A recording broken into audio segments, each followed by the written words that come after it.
آپ مجھے بتائیں عبد القادر ایسے نہیں ہو جاتا ہے۔ عبد القادر بننے کے لیے ان کے ماں باپ کا آپ تقوی دیکھیں، پرہیزگار دیکھیں۔ صلاح الدین ایوبی کسی عام گھر میں نہیں، اینو غیرو نتھو غیرو گھر میں پیدا نہیں ہوتے۔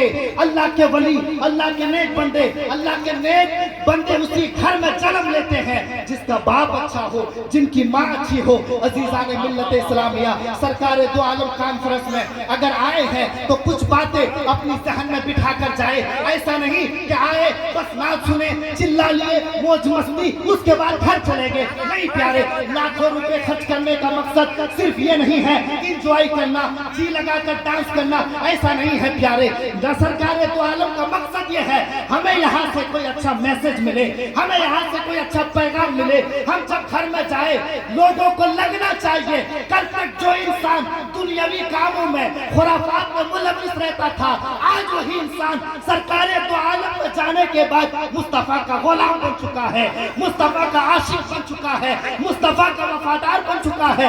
عزیزان ملت اسلامیہ، آپ حضرات سے پوچھنا چاہتا ہوں، ایک بہت بری بات ہے جو دل میں کافی تکلیف ہوتی ہے۔ اسی حقل باڑی کے اندر شاید ایک مزار ہے، سارے لوگ دیکھتے ہیں، اسی مزار کے نام پہ وہاں پر کھلے عام ایک قوالی کیا جاتا ہے، ایک طرف لڑکی ایک طرف لڑکا، بے پردگی کے ساتھ سارے لڑکے اپنے ٹی شرٹ اور کپڑوں کو اتار کر جی بھر کے ناچتے ہیں۔ ایک صاحب مزار کے پاس میں وہ کمیٹی والے بھی کتنے نمک حرام ہوں گے جنہوں نے اس مزار کی تقدس کو پامال کرنے کے لیے لڑکیوں کو جمع کیا، قوالی کا اہتمام کیا، پھر لوگوں کو ناچنے گانے کے لیے اہتمام کیا۔ میں پوچھنا چاہتا ہوں کیا قوالی سننا ہمارے دین میں جائز ہے؟ کیا لڑکیوں کو سامنے بے پردگی سے بٹھا کر رکھنا اور پھر اس میں موج کاٹنا، کپڑے ہوا میں اٹھانا، یہ سب جائز ہے؟ نہیں۔ لیکن اگر لوگوں کو سمجھائیں گے وہ کہے گا مولوی صاحب یہ پرانی باتیں ہیں، ان کے چکر میں نہ پڑے، ایک دن کی تو بات ہے، مزہ لینے دو۔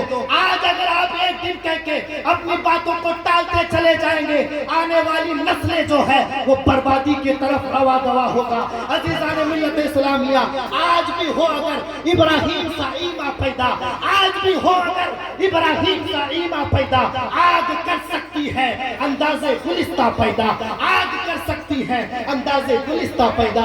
حضرات گرامی، طوفان نوح لانے سے کیا فائدہ، دو بوند ہی کافی ہے، اگر اثر ہو جائے لمبی چوڑی تقریر کر کے کوئی مطلب نہیں۔ 5 منٹ کی بات اگر آپ نے اپنے ذہن و دماغ و قلب میں اتار لیا تو خدا کی قسم دنیا میں بھی کامیابی ہے، مرنے کے بعد بھی کامیابی ہے۔ مولا تعالیٰ سے میں دعا کروں گا مولا مجھے حق بولنے، حق سننے اور بولنے سے پہلے اس پر عمل کرنے کی توفیق عطا فرمائے۔ وآخر دعوانا السلام علیکم ورحمۃ اللہ وبرکاتہ۔